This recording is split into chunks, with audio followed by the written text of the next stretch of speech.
Am I dead? I don't think so. I'm pretty sure I'm alive. I feel like I am. I can feel things. Yeah, I'm fine. I did some stuff off camera. I automated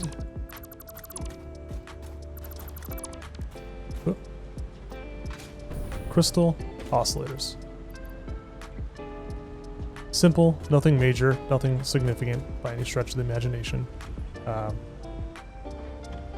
also did some more stuff, which we'll go over in a second. But yes, I automated crystal oscillators using the quartz nodes.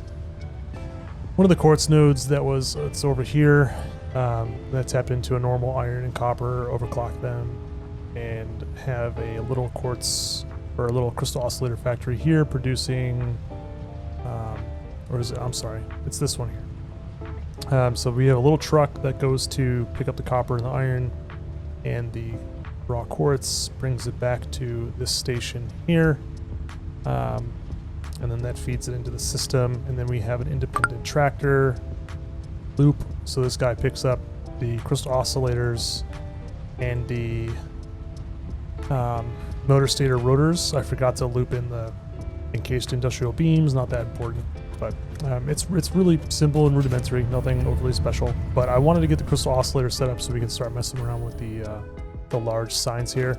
Went and picked up some plastic to possibly explore the use of the coated concrete as a base material instead of just the regular concrete, and checked out the train station, as you can see, and did some polish on this floor. So let's quickly go over kind of what we have going on. Lighting here is temporary. I like it. I'm still exploring it.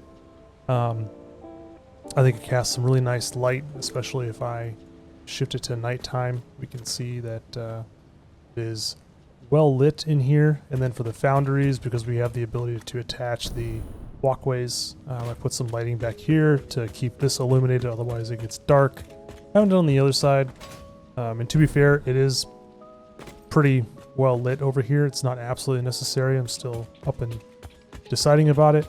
And then based on the smelters and their form, everything's well lit. Experimenting with the exterior, not sure what we're doing yet, but in the meantime, let's go ahead and head down inside and see what we got going on here. Also has some lighting as well. Not 100% sold. I have an idea, an alternative that I'm going to do on the sandwich layer below here, which I'll go over in a minute. But we have an off-centered entrance into the sandwich layer, just kind of exploring with that for accessibility.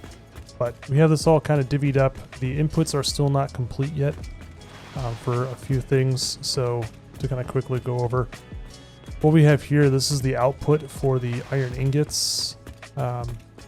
We have, as you can note over here, 200 ingots going off in that direction from this side, 200 from this side. We have a little less than 30 per smelter, so we actually have 7 smelters going off in that direction. So 17 times 29.04 is 203.28. We use a smart splitter to force the direction, and then overfill or overflow goes off in the other direction, and this goes into there, which I'll get into in a second. But the 400 just simply goes straight into that 5-way splitter system that we have over here. Well, double 5-way. We got 400 ingots as noted, and then over here we have 90 coming down each side. So again, we have what's little left over from here, plus 1, 2, and 3 gets us just over. So if we look at the 3.28, 6 times 29.04 plus is a 6.56 gives us 180.8 ingots. That 0.8 through the use of smart splitters goes off in the other direction here, giving us a 233.33 repeated for our casted screws. The 180 here is for our iron plates, and then the steel is for our pipes. What we have here to kind of force the overflow to happen sooner is we have everything merging onto one line, and then we have a split with 1, 2, and 3 Mark 1 belts, and that will full up the system, and then we'll have a Mark 3 belt, Mark 4, whatever, coming off in this direction, which will have 180 items per minute that we will route as needed. Then again, as I mentioned, we have our 233 ingots coming out from over here. If we go down one floor, this is really dark down here, so let me go ahead and rectify that. I'll turn off global illumination. And now we can see. So the bottom here is going to be our coal input for the foundries, I believe. Yes, so this is our coal going up. Wait, nope, that's our iron. Or some of our iron. No, that's all of our iron going up. Over here is our coal going up, and if I can orientate myself, so north is that direction. So the coal is over there. So we'll bring the coal in. I'm not 100% certain. We're going to figure that out this episode on how to route the coal up and into here. If I had to guess, we'll probably bring it, just to give you some sense of perspective. So the coal is over here that we're going to be tapping into. We'll probably route it up over into that side of the factory, come down, over, 90-degree turn, straight in, call it a day. I guess we'll quickly go over the train station as well, just to kind of show you what I'm looking at possibly doing. So train comes in from this direction, kind of messing with this kind of circular tunnel door system. Not sure where that's going to go. And then once we get, modular frames and computers automated, we'll build this out a little bit more. But we have some lighting over top. Let me go ahead and turn that illumination back on. I wish there was a nice little toggle that we could press. But we can see that this lights up our train station quite well. And then something I discovered specifically with the actual train station component is we can tuck a sign back behind here and illuminate, and then use some small little pillars on each side to kind of hide it away. And that presents a really nice kind of feel. It almost feels a little Halo-ish to me, if you will. But I do like the somewhat ominous lighting that we have up in the sandwich layer above here. The other option, which I can kind of quickly demonstrate real quick, would be taking the signs and doing, let's see, like this. Just going straight, how if I position them correctly? Going straight across. I was going to, or I will, I'm going to check and see if I can blueprint these. So I can just do 4 foundations at a time, and then I can always delete the excess if I need to. But what I think this will accomplish, I think this will look pretty good. And we would just repeat this, maybe not every foundation, but I think every other foundation or something like that could create a really interesting kind of look going all the way down. Probably trying to go ahead and take into account where our lifts are. So, it seems like for the most part, everything is centered in a lift and not on the seam of one. So we could do every other seam possibly, or I guess it's an even amount of foundations. So we could start with the middle seam and then do every other seam going outward. Kind of see how that looks. But I think something like this might be a little more tasteful because we'll just have a consistent line going across compared to this office fluorescent lighting. I mean, the sides here I think are cool, but it doesn't cast enough light into the center, and so that's why I explored this option here and over here to illuminate what we have going on. Also, I just realized that's not a perfect angle. That's... Did I place all of this wrong then? Or did I just... Okay, I think I just placed that one incorrectly. So everything else is lined up. Alright, let's fix this real quick. Oh, I did not grab the belt. Let's see. What do we need here? Wait, what is this? Oh, this is the output, so we need a Mark IV. Okay, this is the output for our steel ingots.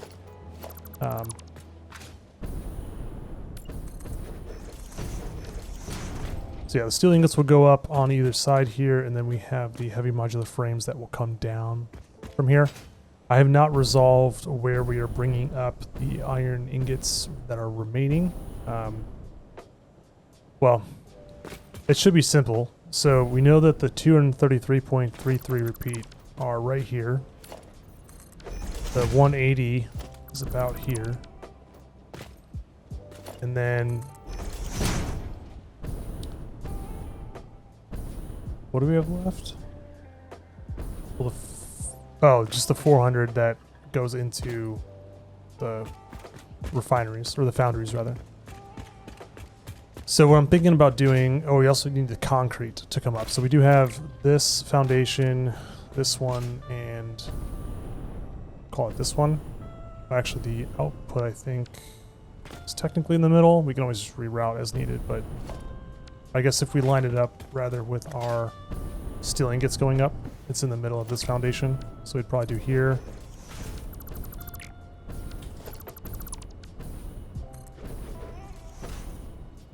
Here. And here. Those would go up. The other consideration for all of that is maybe we have the 233 come up over here for the screws, and then possibly the concrete coming up part of the way down. We also have the middle option completely open, to be fair. Like, I don't mind having something come up from the center. I think that'd be okay. And what I would like to do, so I don't have a to-do list. Where did it go? Is it because because I didn't have an item to build, my to-do list got deleted.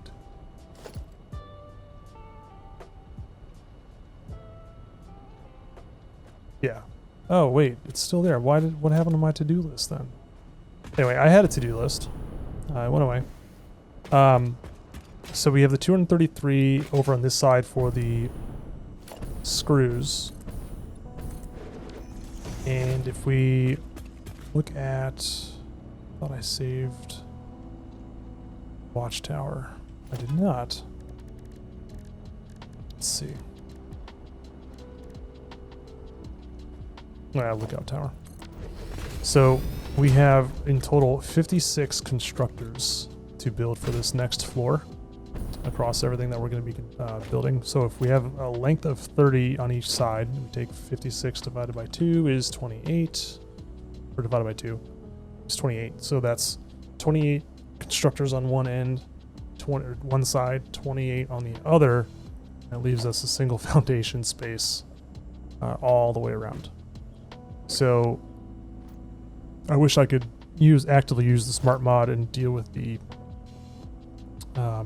lift orientation, but I'm opting to not use smart for right now. I wish there was a way I could actively pause it while I'm in the game. There used to be a way to do that, or at least the add-on to the mod did have that function, but it wasn't working to fix the lift situation. So, but what I'm thinking about doing is, so we need 20 constructors for the screws. Is it 16? I think it's 16. No, sorry. 20 constructors for the screw. No, yeah, 16 for the screws, 20 for the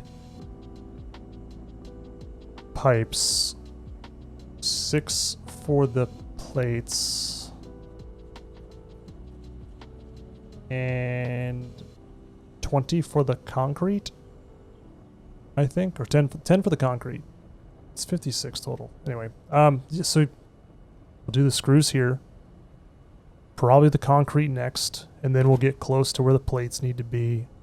And then, so we got screws, concrete, plates, and then steel pipes at the far end because we already have the foundries over there in that direction.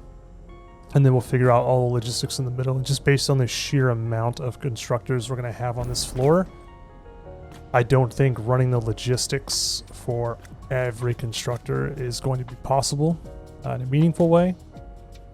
So I'm opting for a double high sandwich layer again anyway. I think it makes the most sense overall, just to have that ease of use. So I'm going to double check all the math and stuffs and make sure constructor count's right, and then we'll get started on getting everything placed and dealing with the logistics and whatever challenges might be presented to us. So stand by. Before I go and get stuff, so yeah, I totaled to 56 constructors. The other thing I want to note is all of these machines are actually powered. They don't look like it, but they are. It's a cable right there. I've opted to route power underneath. So based on the positioning, you don't see the cable clipping. I mean, you can probably see it from like a long... Oh, I didn't mean to take a photo. Might be able to like... Yeah, you can see the cables. You do it like that. But I think it's a nice clean look. And because you can't really see it, you know, I think it's kind of fair to, you know, I think it's within reason to think that these devices could be powered from under themselves. You know, like if we wanted to maybe stylistically get involved, we could, I don't even know how this would stack up. You know, hey, let's put this, no, that's gross. Anyway, yeah, so we're on the power underneath to avoid cables being visible up top, especially for the lighting. You know, if that's going to be one of the new key elements of design with Lumen, then I think entertaining the notion of clipping the power in a meaningful, tentful way. You know, same thing over here. Have little cables just connected down below. This one you actually can't see because of the structure, so I think that works out quite well. And automating the oscillators was worth it, you know, especially doing it off camera. Oh, I need cable. You know, because it's just a temporary factory. It's definitely not going to be permanent, and that's just simply because I don't really know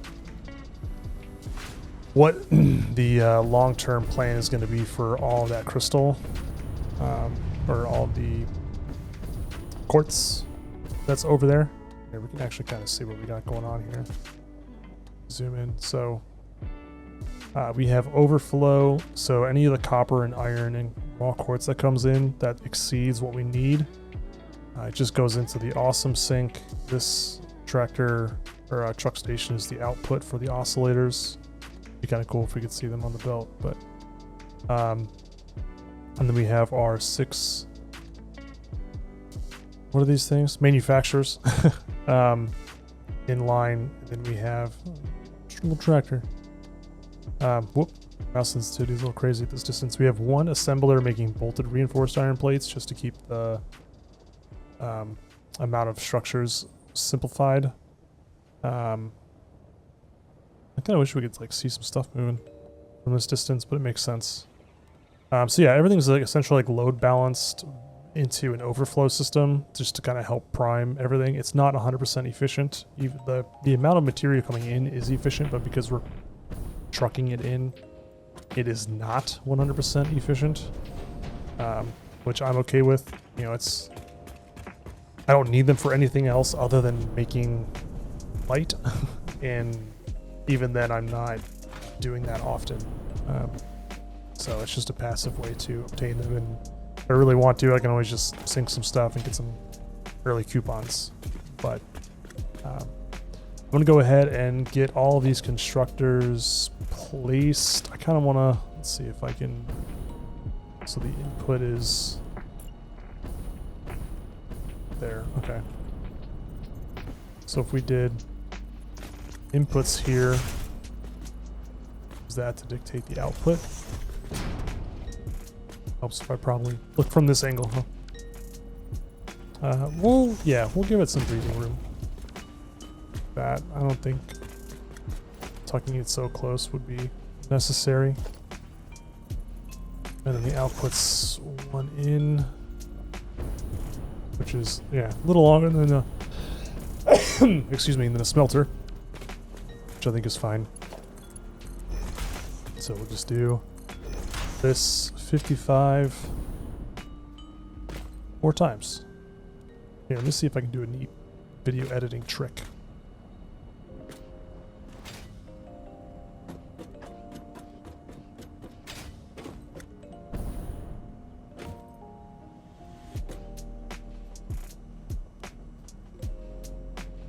So here's 55 more constructors in the blink of an eye. Ta-da! Although I realized I didn't know where I'm standing, so there was probably gonna be a little bit of jitter in that cut. But honestly, not that bad, especially with being able to hold control. So for those who might not know, when you place a structure, you can press Control to snap alignment. So you can just quickly press, you know, within reason, and place multiples of this of a structure next to itself, and you'll be fine. So, oh, don't want to do that. That's a lot of constructors. So if we look at 1, 2, 3, 4, 5, 6, 7, 8, 9, 10, 11, 10. That's what we need. So we can create a little cutoff. This is all for screws. I double checked. It's 20 for screws. Then we'll have 10 for concrete. Or actually, I don't know, I think based on where we're at, I think the output for the, oh, we need to go all the way down.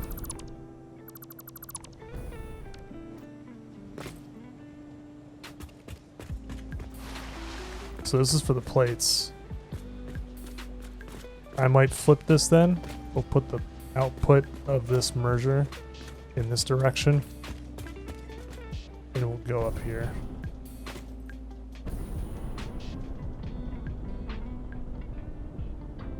Man, my jetpack does not get me to the next floor.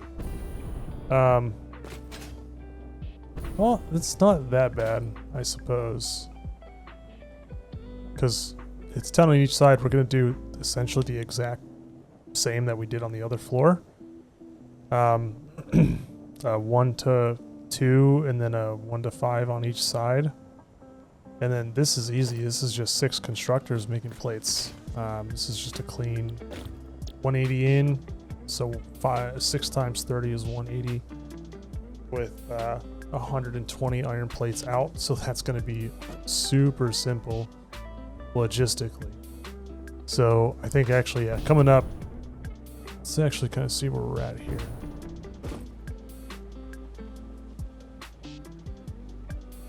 What is this for? Oh, that's all going over to there. So I wonder where the exact middle is.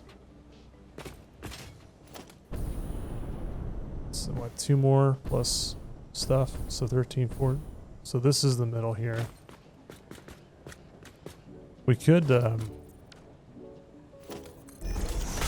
just have it come straight up in the very middle of the factory, because that would put it, I think it's going to be these 3 foundations for the constructors. Oh, these 3. Yeah, either or, to be completely honest. And then it's 10 total. Okay, so yeah, sorry. So the screws, what we'll likely end up doing is, let's see. So if it's a 1 to split one line, because if we do this, we're gonna want to, let me turn off illumination one more time. I think I'll just leave it off for right now until it's actually beneficial to keep on. We'll probably end up doing kind of like what we did with the foundries, or sorry, with the smelters down below, is just do this. We could probably fit all the logistics on one floor. We actually might be able to just put all the logistics actually on one floor. I think, well, no. So the output is going to be the challenge with like the logistics. So we'll do the logistics for the inputs down below here. And then the outputs will be very simple to accommodate, I think. Especially if we do it right. There's going to be a little bit of output manipulation for certain things, which we'll get to after we get this floor's inputs complete. And then down here at the far end will all be pipes, which will reflect exactly what we're doing for the screws, plates, and the concrete's going to be in the middle here. 1, 2. Here we can actually segment it like this. So those 6 are going to be for the plates, and then we got 1, 2, 3, 4, 5. That should leave us 1, 2, 5 plus 5 more. Yep, perfect. So that's how we'll divvy it up. It'll be pretty simple. And I'm gonna go replenish some of my base materials. Well, actually, I think we're pretty good. I think we cased industrial beams. Yeah, I'm gonna go get a couple of things, and then we'll get the logistics started. Okay, so we have the concrete, the iron, and the coal. I think based on this rocky structuring underneath here, there's not going to be anything going on. We have the train over there, which is going to remain there. Also, quick note on that. I'm looking at the train's output. I don't get too distracted here. And I'm not sure, I don't know yet how I want to engineer the organic pathing between factories, or if I am going to use those roadways, and how I would do that. Because if I was to try and use the roadways, it just would not work in this instance, because this thing here, I don't know if the grade up to try and get over this would work, or if we just needed to make a right turn and then up and over out of the bottom of the factory, and how that would all function. But yeah, so going down to the opposite end here,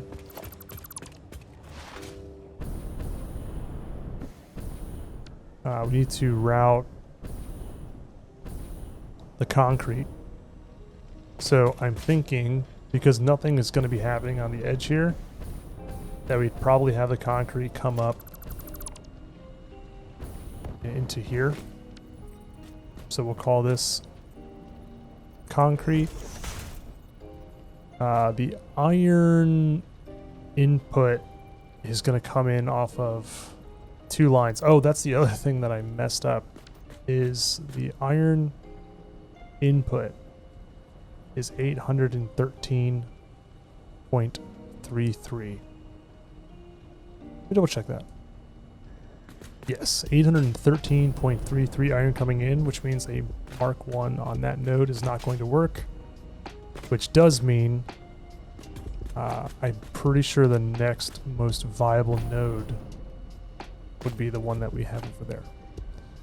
So that does complicate things a little bit, and there was a huge oversight when deciding the placement of this build. We do have, actually this one didn't show up on the map because like the little like analyzer map that you can utilize, this is a normal node, which can be overclocked to, I'm just going to call it 240. I know it can technically go higher. And then I think I saw there's another node, oops, over here. I hope this is not impure. 2 though. So we have another normal node. Where's the radiation at?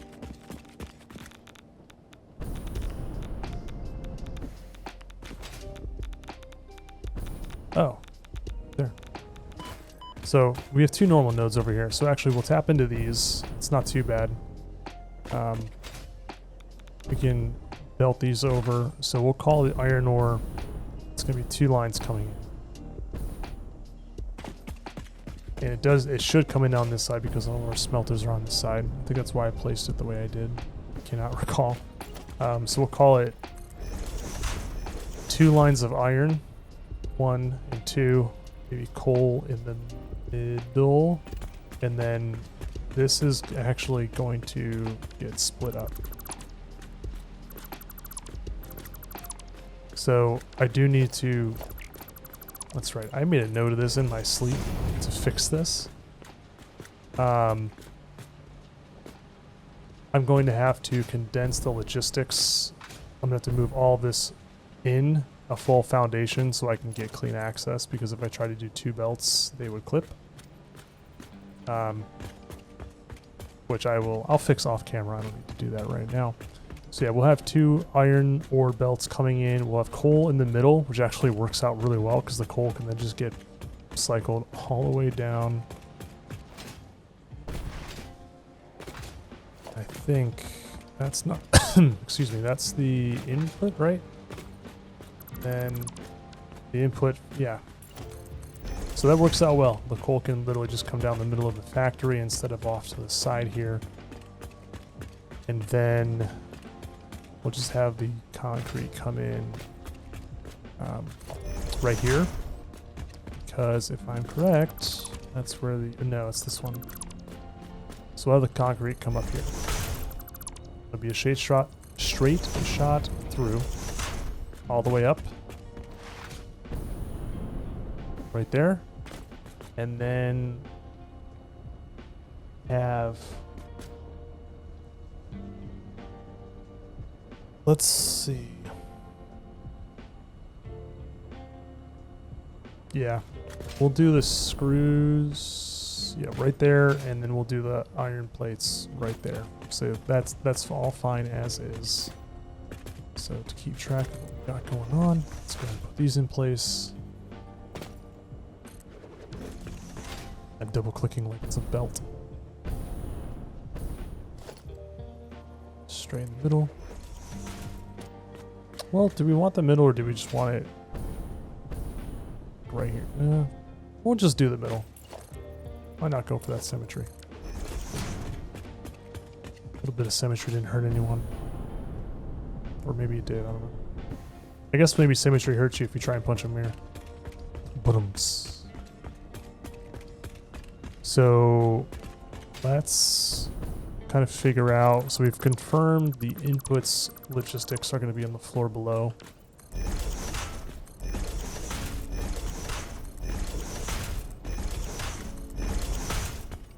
Outputs are going to stay up top here. So I'll get all of these floor holes placed and then we'll get down into the belly of the beast and work through all of that.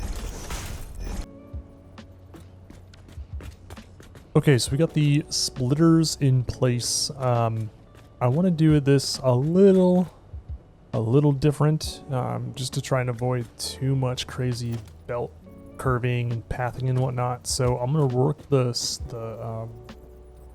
load balance backward, and we're going to start with the splitters that are ultimately the outputs. So if we remember, it is 3 outputs from one splitter into the devices.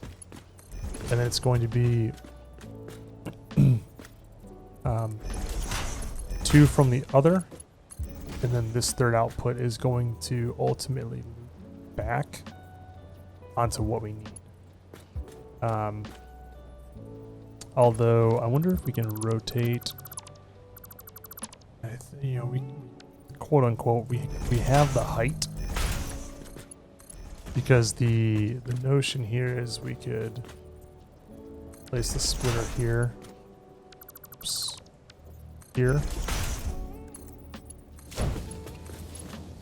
Like so. And then we need the merge in front. And then it's this output that has to go into that merger. And so what we theoretically could do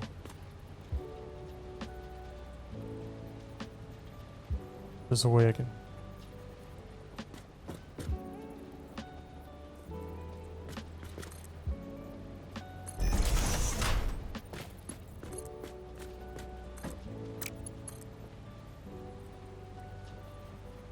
okay, so I'm clipping, or this is reacting to small metal pillars that are down below. Interesting. Yeah, we can just do it like that. You know, we have the clearance for what items these are. I think that looks a little goofy though, doesn't it? So maybe instead of doing that, we can, let's see, can we come out this way? 45. Go up. Nope. We came out to here. Go up, and then it would do the same thing. We do that. Oh, that's gross looking. What is going on with that? Let's see if I do that backwards. Is it still gonna? Yeah. No. All right. We're not gonna do that.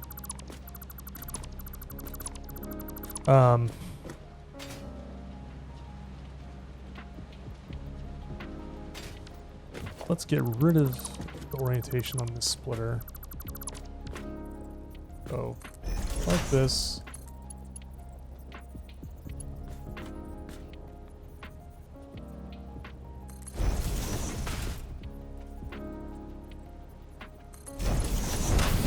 Just go like that. And then this. I'll just go simple. Wish that was not. Okay, so I can really snap it based on how that's going. Yeah, I think that's cleaner, having it all on one plane, if you will. And then what's nice is we can easily replicate this on the opposite side, just based on the positioning of everything and ensuring the alignment starts at the splitters first.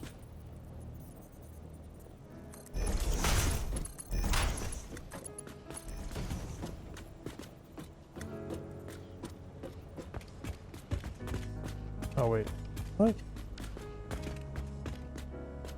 Oh, yeah, sorry. I was like, I'm pretty sure I need another splitter somewhere. Indeed we do. That's a... Oh.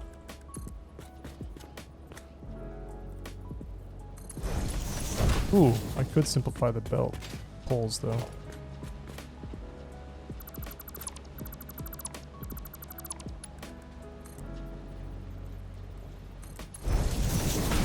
Do it like that. Then we have a merger.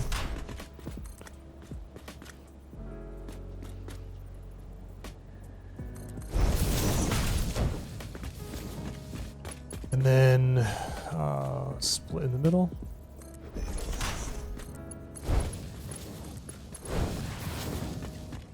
And then we have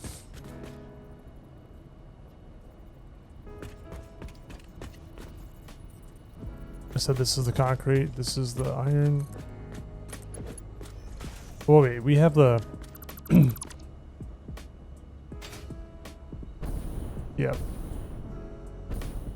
Right, 1, 2, 1, 2. Yeah.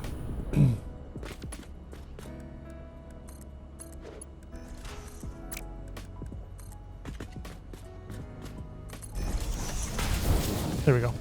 That's the iron. Or screws, rather. This is rudimentary, which is nice. Simple is always welcome. So we'll do it here.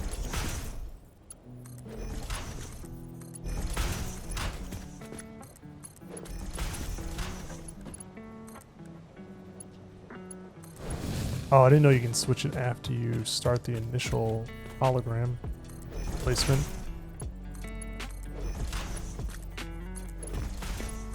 That's convenient.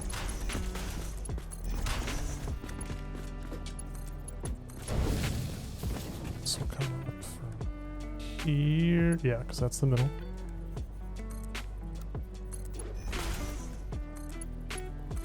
That's that. And then we have 10. So this is where it's 5 on each side. So we'll do just like we did with the others.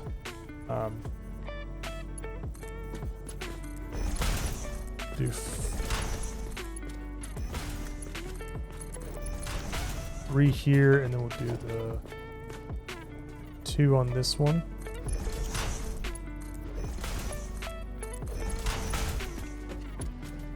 This will come into the splitter. Go here.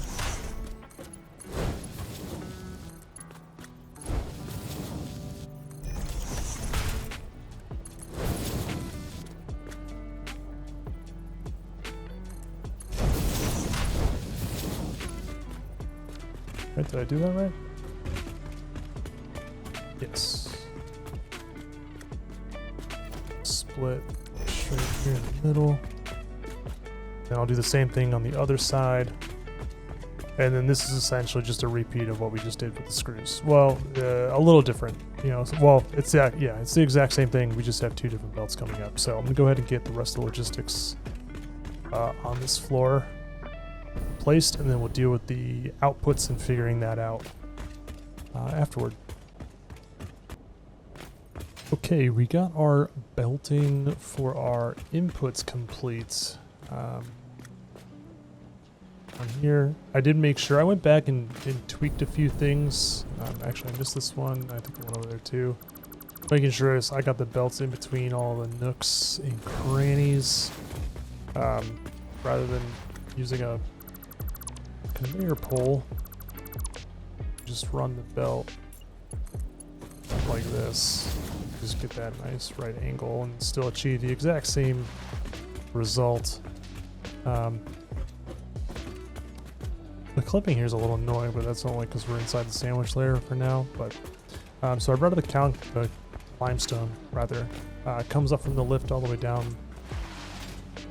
Oh, that's behind the logistics. But behind there, run all the way down. Nice little 45-degree into here, and splits up as needed. This is our steel. Why is this? Instead of the merger being here, coming into here, I have it coming into here, which I can do down on the floor below. Let me do that before I forget. Fix that iron. And then I have, for what it's worth, my second monitor has died, for lack of a better way of putting it. And this is where we gotta be. Yeah. So, oh, that's right. We have this coming back in, so we can't utilize that portion. All right, never mind. I'll fix this later. We need the, this is the 400 ingots. That's the output that way. This output, I think, is the 180, which we gotta flip. So it'll take a little second. So yeah, the outputs from the next floor are a little interesting, to say the least.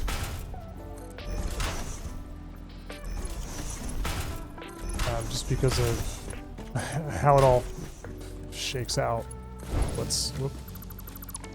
What's needed.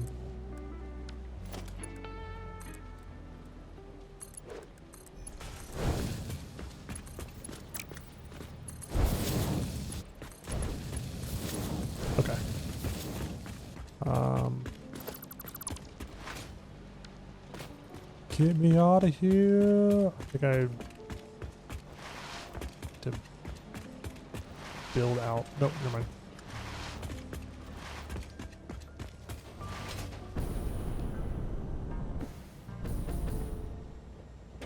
So we have all the stuff coming up and out.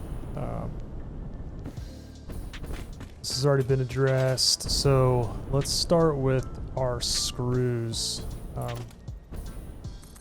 It's probably the more unique output of this all. So you can see on the to-do list on the right, I have the stuff listed out. So we got 49.91 screws coming out per constructor based on the fact that we're producing in total 933.33 repeated screws per minute. We need 600 screws going directly into the manufacturers, and then 333.33 screws are going to need to be pulled off of all of that to go to two assemblers that are going to make the bolted iron plates. I guess it's worth considering too, the bolted iron plates are going to feed 10 assemblers making the steeled frames. So it's going to be the reinforced iron plates and steel pipes. And then we also are going to have some steel pipes and concrete going into 8 assemblers to create our encased industrial pipes, or encased industrial beams, technically speaking. So if our steel is on the other end, we'll probably have the encased industrial pipes down at the far end. And then we'll have the steeled frame in the middle, 10 assemblers. And then down here, we'll have the 2 assemblers making the reinforced iron plates. Because the plates are going to feed into the steel frame, so might as well have those together. But due to the fact that the concrete is right here, we can kind of keep that all tied together. And then the ingots coming out of here, so we got the screws, and then the plates are going to feed into the 2 assemblers down over there, which will also be pretty simple. Kind of localized. We're not taking like the screws from this side and bringing it all the way down to the other end to go up. We can keep it pretty vertical or siloed, if you will. So in terms of the 933 screws that we have coming out, the 600 that's going to go into the manufacturers, that'd be the easiest to load balance into, but we would need 2 separate lines of 300 is kind of how I want to do it.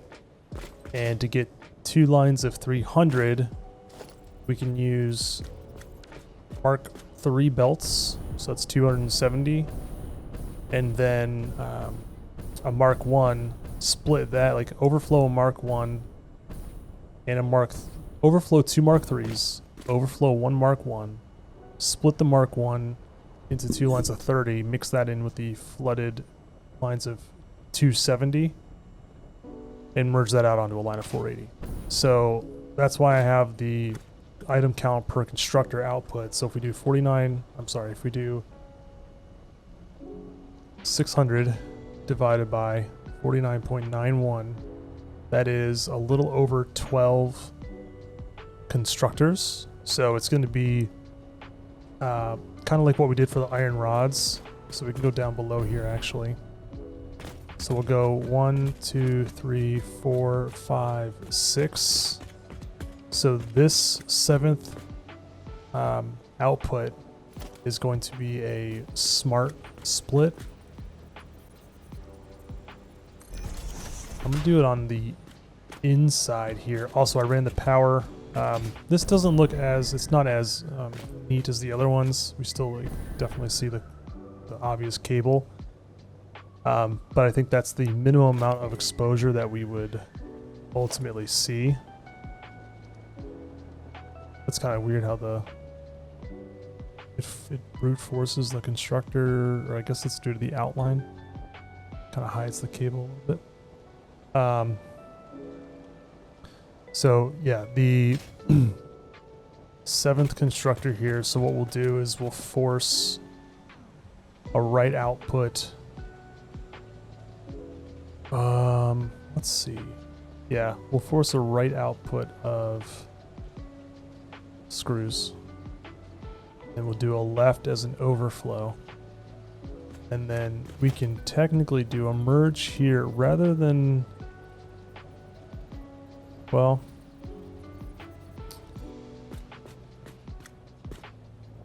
yeah, we'll merge this all to the right. So, can't tell where it's supposed to, okay.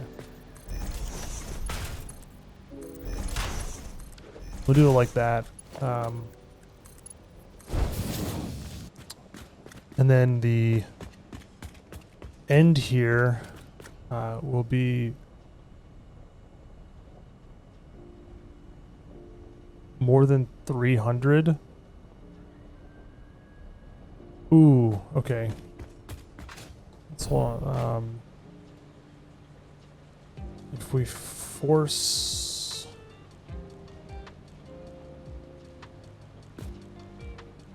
so if we do 7 times 49.91, that gives us 349.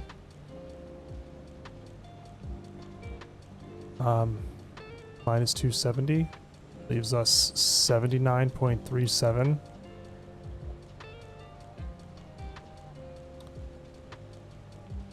So that works out pretty well, because what we can do is we can merge all of this down to the end here.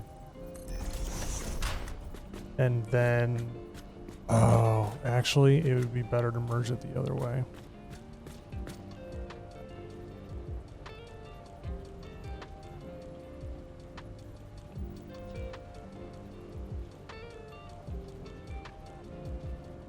Would it though?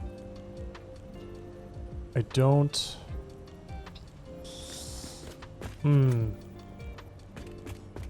Actually, this works out well. Okay.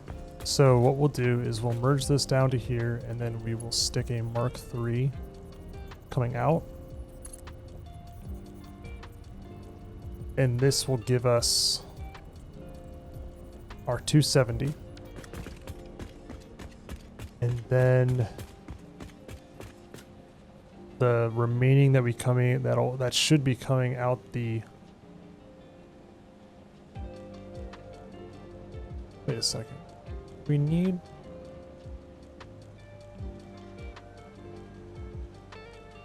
seven times 49.91 is 349.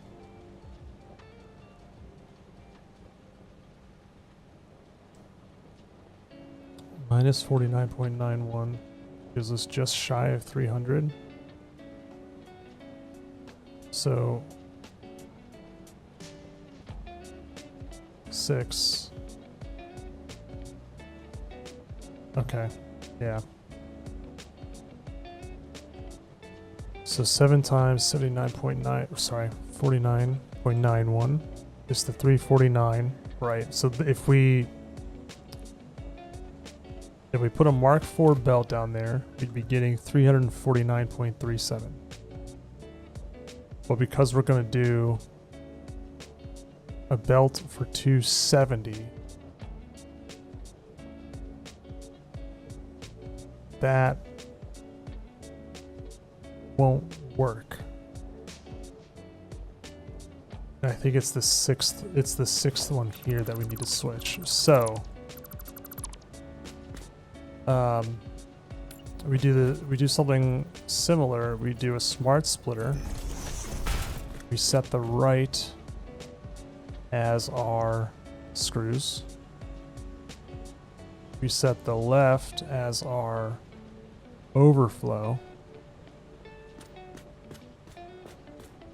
So if we do 6 times 6 times 49.91. That gives us the 299.46 minus 270 gives us 29.46.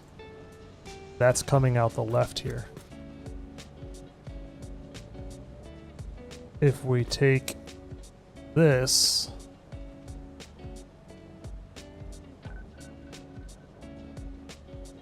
okay, I know. Okay, so if we take the 49.91 coming out of here, so we get the 29.46 plus 6 times 49.91 minus 270 is the 29.46 coming out of the left side of this smart splitter, plus 49.91 coming out of this smart splitter because it's designated to the right. So we'll get 79.37 on this merged belt here.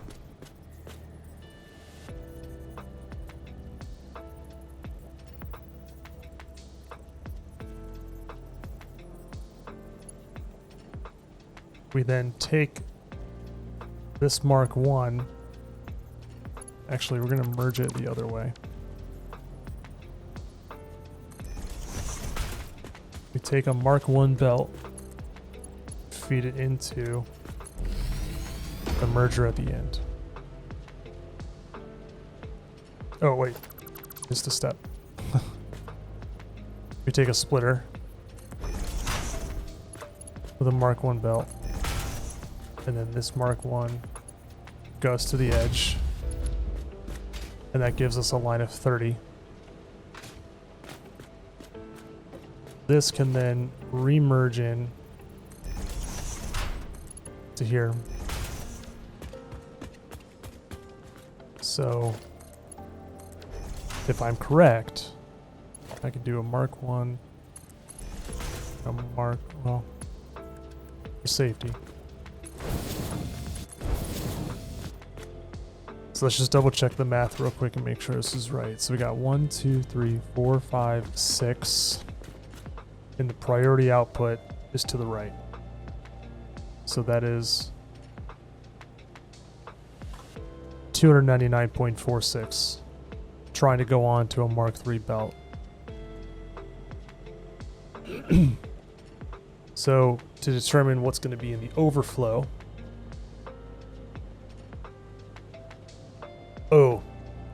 this belt is not going to get. We do a second merger. We'll put the input or the output this way. This is where the Mark 1 belt goes. This is the Mark III. So we get the Mark III, which is bottlenecking, and then we get the 30 into Mark IV belt with 300.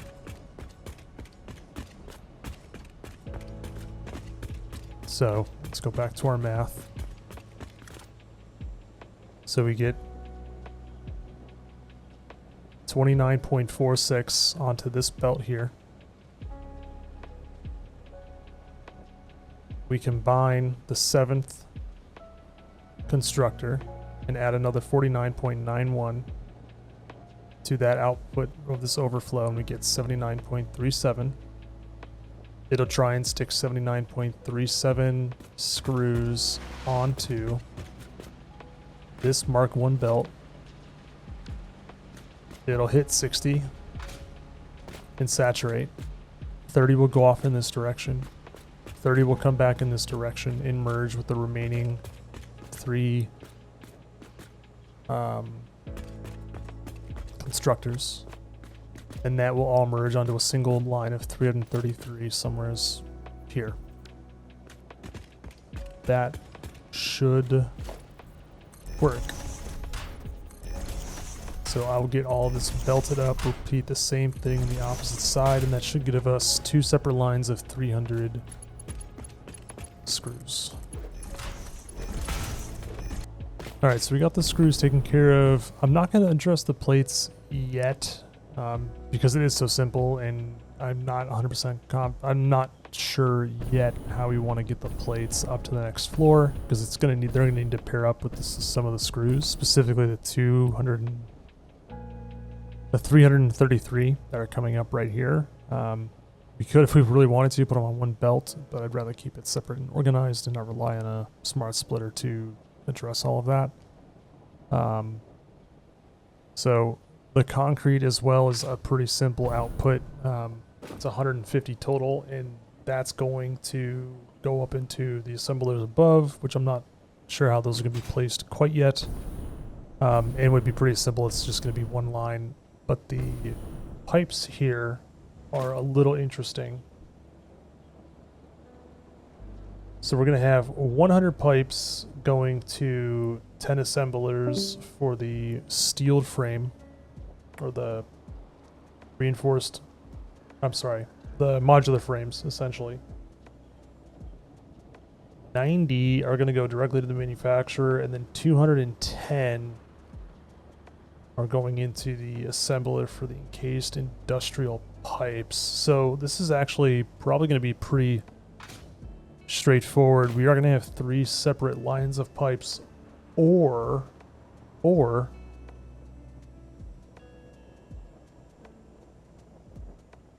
the total pipe output is 400. And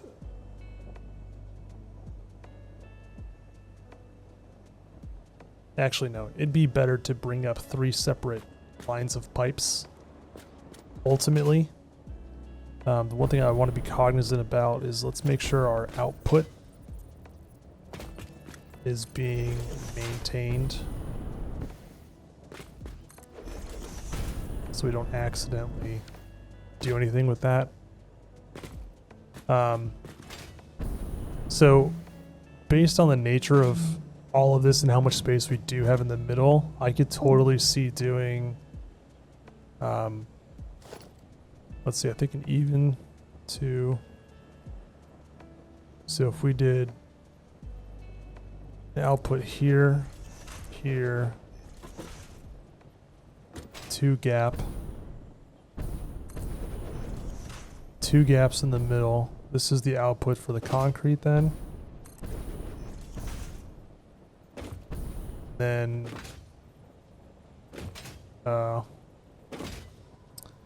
gets a little ruined here. We can have that be the output for the plates, and then for the screws we can do, I think there's logistics right there. There's not, and that's actually where the screw output is. So we could do here, instead of that being there, we can do this one here to maintain the 2 gap, and then do another 2 gap. Then another 2 gap. Then we don't have everything over here, I think.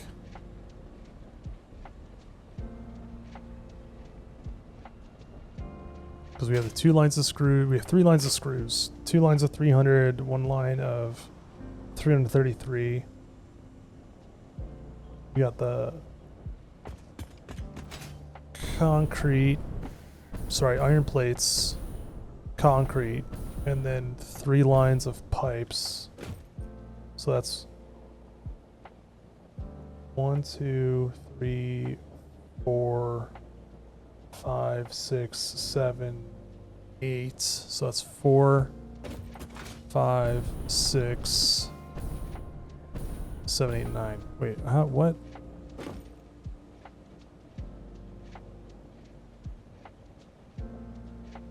Two lines for the 600 screws, 1 for the 333, 1 for iron plates,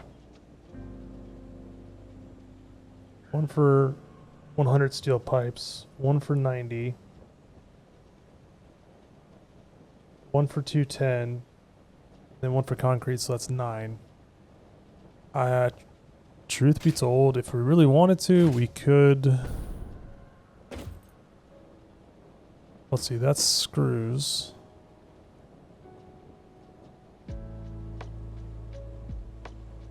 And the screws are being split into 2 assemblers. We can always do the 2 screws here and here. And then we do 2 more here and here. So what this means is we get gap output 2, output 2, output 2, output 2, output 2, output 2, output 2, all the way across the board, and we get perfect symmetry division of resources. So because the 333 screws that would be coming out of this merger here, we can just do half, so whatever's on this line goes up here, and then this line goes up here, and then that's the 2 lines of 300 down there. So let's just go ahead and get this wrapped then.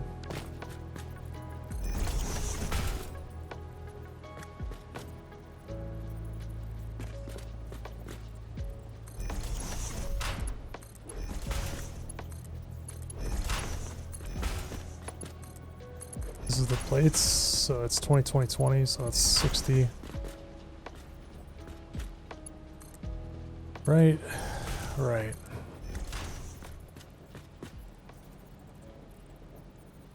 What's nice is this game is, I want to call it like riding a bike. Well,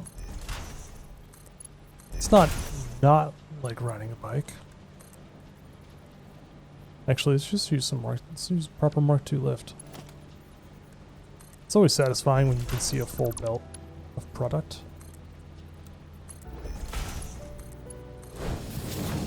Cool.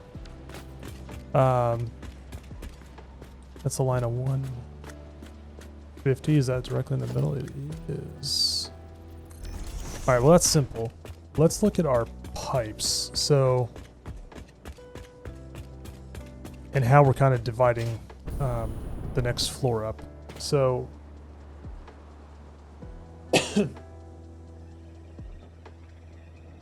the bolted iron plates being manufactured at the far end, because we have the screws going up and the plates going up. That's going to go into the 2 assemblers down there. Those are going to feed into 10 assemblers. Actually, you know what? I'm going to go ahead and get the next floor built out. Yeah. I'm going to go and get the next floor's footprint built. We'll follow the same scheme that we used down here. So it's 2 full foundations, a single, and then a 4, just based on the walls over here. Actually, no, that is incorrect.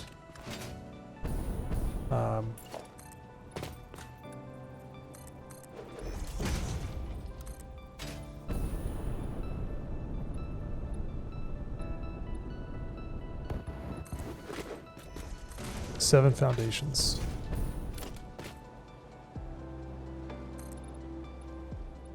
That's the top floor.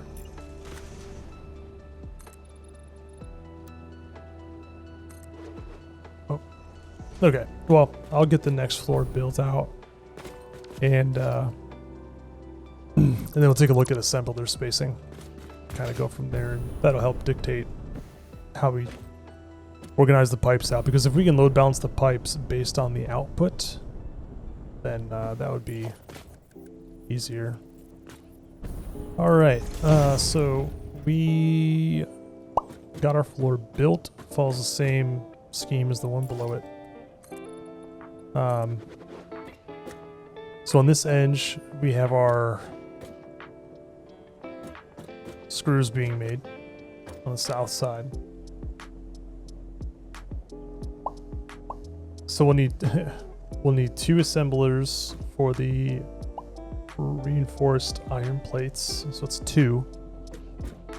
Let's see what kind of damage we're talking. So in total, though, on this floor, we're going to have 20 assemblers. So it's going to be 10 on each side. So we have plenty of room, in fact.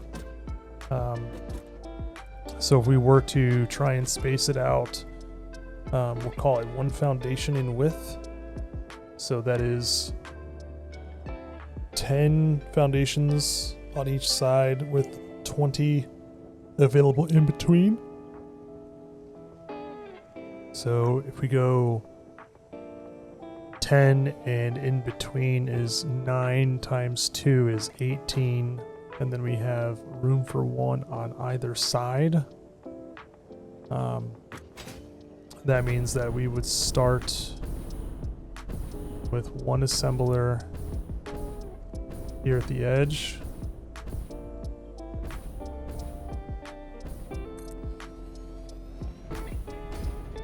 And then we go every two.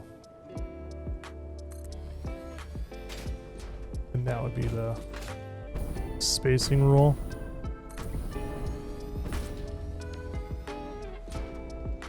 Which I don't... No, it's not good. Which I don't mind. I guess the consideration is the logistics, which, because we have double the floor height, shouldn't be that bad. I say shouldn't, but it very well could be. I mean, it's got...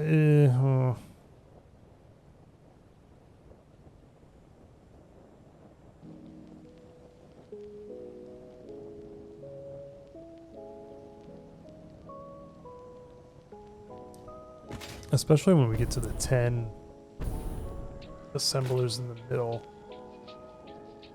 For the steel frames, that could be a little challenging.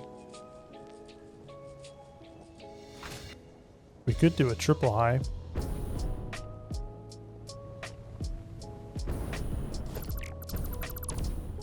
I just want to double check, kind of see how this is. So this is the input.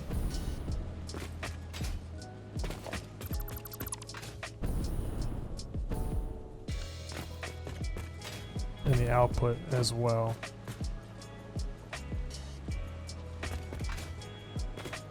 So based on the density of being able to do the splits in the middle like this, then how we have it down here at the edge.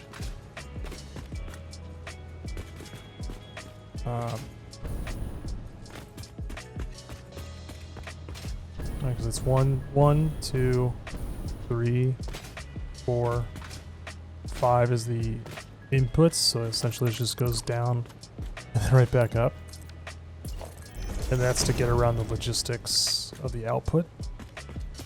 I think we could probably repeat the same thing.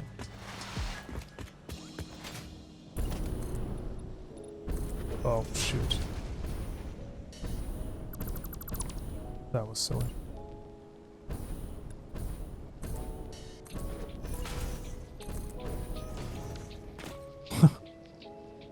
So yeah, I think we could just repeat that same premise. Be okay.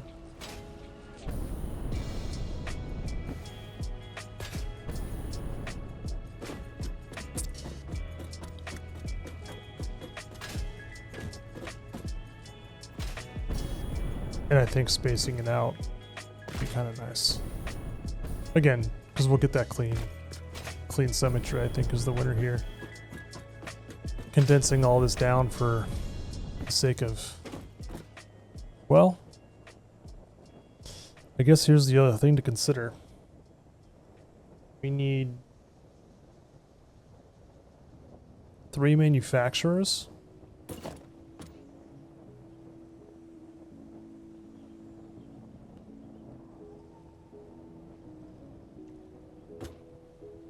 How much does this take up?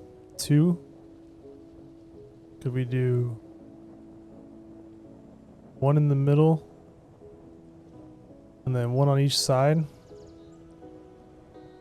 The very end of the factory down here, and kind of condense this down. And just like, we don't need 3 manufacturers on their own floor up top. That's a lot of concrete, a lot of object count for the foundations.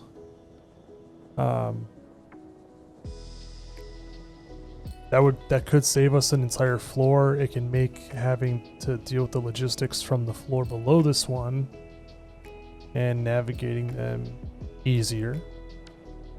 Plus, if we know that the output is right here, or what would be right here, we could always set the manufacturers up. You know, all right, we need 30. I need 5 motors, some plastic, and 30 heavy modular frames. I'm gonna get these crafted up. I'm gonna get the manufacturer enough to be able to position these. And let that inform what we're doing. I think that makes the most sense. Gosh, can I please get a slide? Here, let's do this. I think that makes the most sense to try and just get this all on one floor, and we can determine and fine-tune the positioning. So it's 100 per frame, and I need 15, so I need 3 of these. Get rid of the concrete.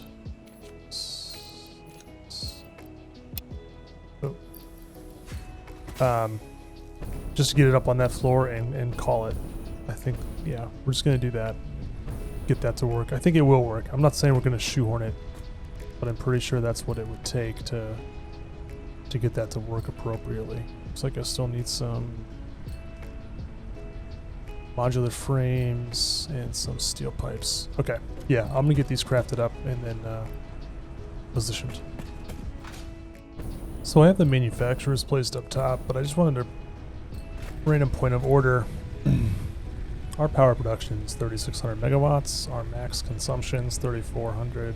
A current consumption of approximately, on average, we'll call it 2,600. This is going to consume a little over 1,000 megawatts. We need to increase our power production. And I wanted to check real quick. So we need 50 modular frame. What do we need to actually build the pipes? I think we need steel. Is that what says on? I think that might be your plastic and some plastic and copper sheets. But I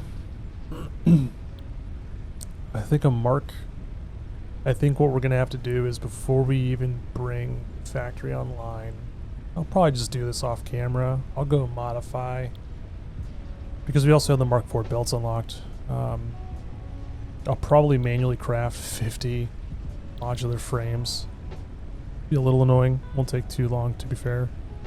But get our Mark II pipeline engineering complete, and then go to our various go expand our power production. I think we only, I want to say there's one over here. I just can't recall. It's been that long. But I do think we have power over there, and then that was an artillery power production to supply the encased industrial beam factory. Either or will be simple to upgrade. If anything, maybe upgrade both, and that'll double our current power production. But that is one thing that I kind of have been not considering. But yeah, so anyway, let's get up to the top here and take a look at the manufacturing positioning. And I'm gonna fall. Nailed it.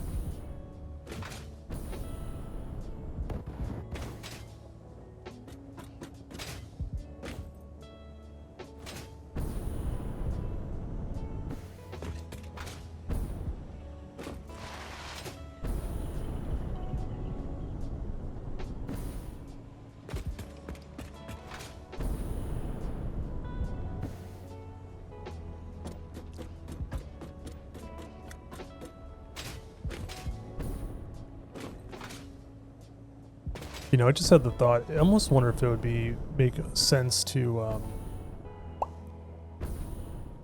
at least to get up, hypertube. So here's our setup. I think the spacing is quite nice.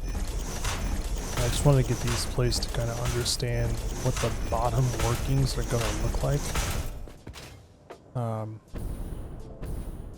Because I mean, it might get a little crazy, because if you really think about it, we could do, like, we'll call this, I don't know, something. something will be here. So it's like, oh, excuse me, I came out of nowhere.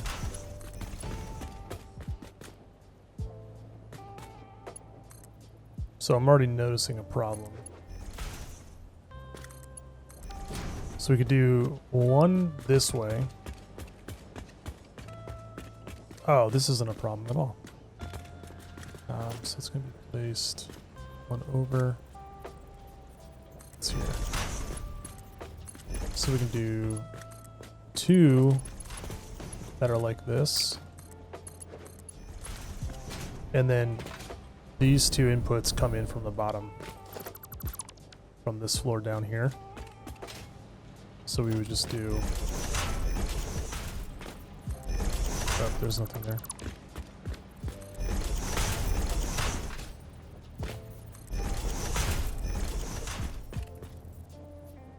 And then we would do...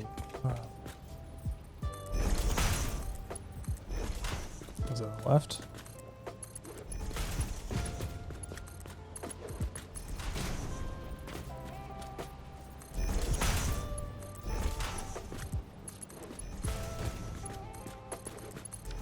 Do it like this. That's actually not that bad. Because we would ultimately be able to bring... No. Never mind. Take a look here.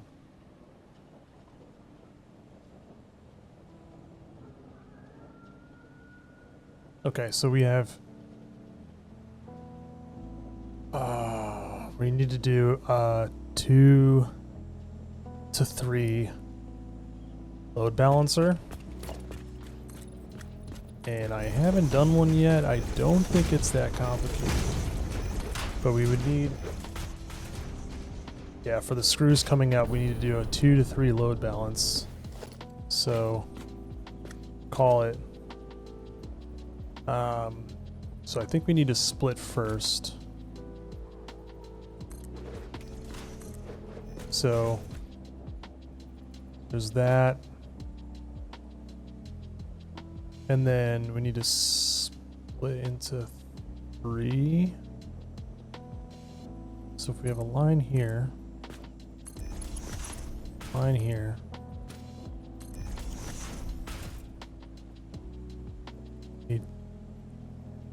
so this is a line of 300. That's a line of 300. Oh, this is pretty simple, actually.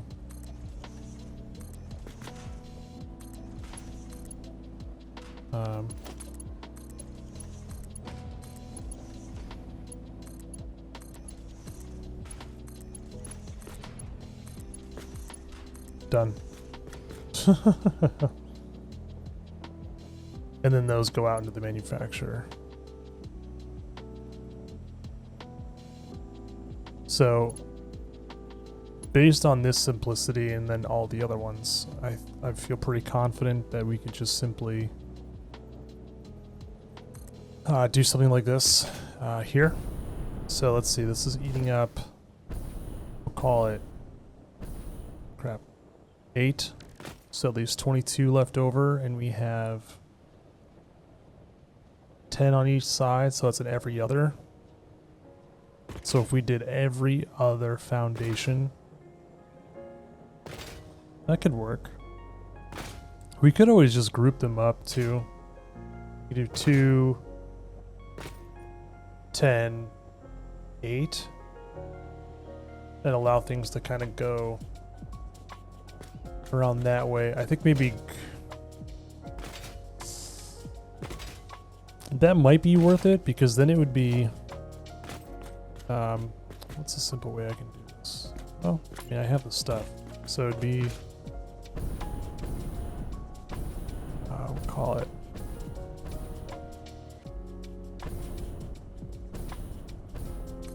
one, skip, and then 1, 2, 3, 4, 5.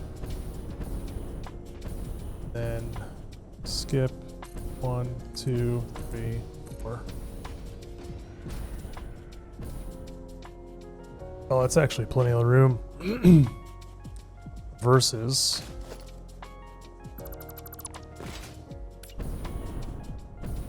let's flip that.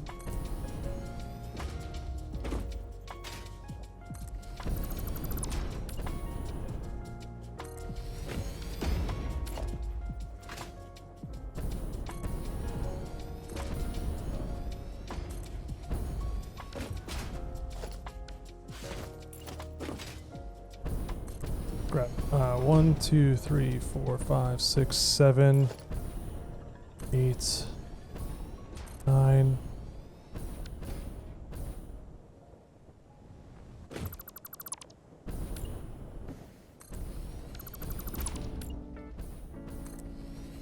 What are we doing? 1 plus 5 is 6, 10. 1, 2, 3, 4, 5, 6, 7, 8, 9, 10. That's a little bit more comfortable. We have 4 in between, 2 in the back. This lines up perfectly with our output. Just to go in clean like that and minimize belting.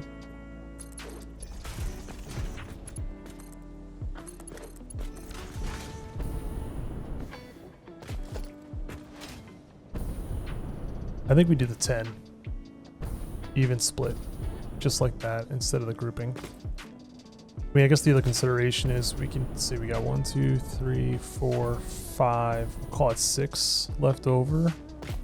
If we added in 3 more spaces.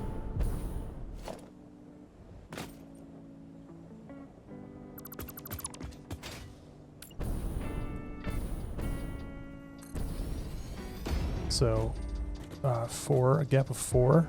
1, 2, 4.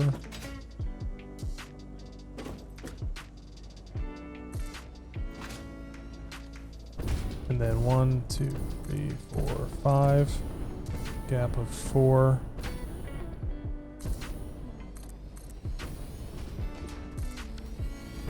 Be there. That. Let's see what this looks like from the watchtower. Observer tower.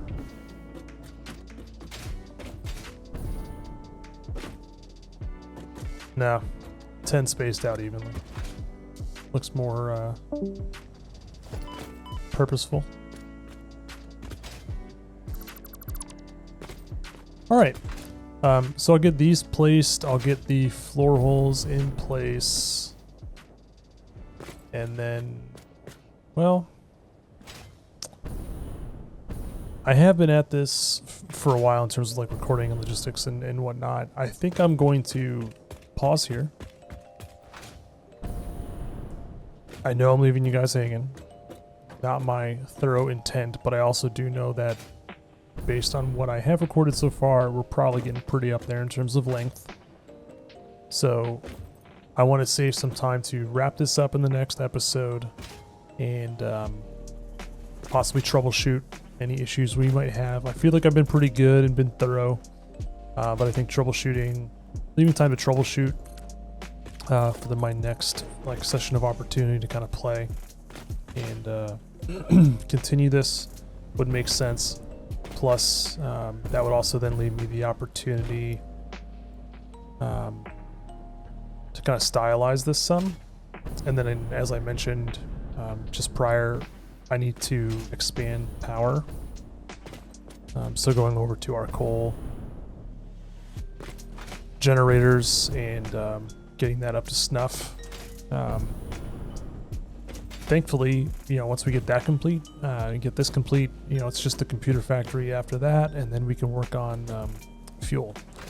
And also, that's a good point. So the turbo fuel, I did recall that you no longer have to get the alternate recipe for it. It's actually something you research in the MAM. Ooh, what do we got? Bio coal package, diluted packaged fuel. I feel like that's actually really good. I'm gonna go screw it. I'll get it. I think it's this unknown chemical. I think I need to go find sulfur. because that's the one thing we're missing. So turbo fuel instead of just regular fuel for sure. Anyway, I digress, getting a little off topic. Been playing for a while.